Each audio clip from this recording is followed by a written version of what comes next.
যুক্তরাষ্ট্রে ঘুষকাণ্ডের পর থেকে ধস নামতে শুরু করেছে ভারতের আদানি গ্রুপের। জানা গেছে শেয়ার বাজারে বড় ধসের পর এবার আদানির ডলার বন্ডের মূল্য কমে 1 বছরের মধ্যে সর্বনিম্ন হয়েছে।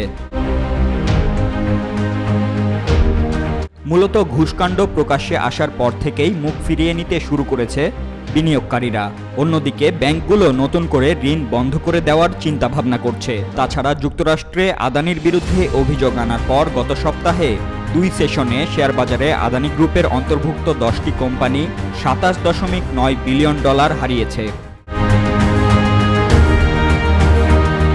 বুধবার নিউ ইয়র্কের একটি আদালতে অভিযোগ করা হয়, আদানি 25 কোটি মার্কিন ডলারের ঘুষকাণ্ডে জড়িত ও বিষয়টি গোপন রেখে যুক্তরাষ্ট্রের বাজার থেকে অর্থ সংগ্রহ করেছেন।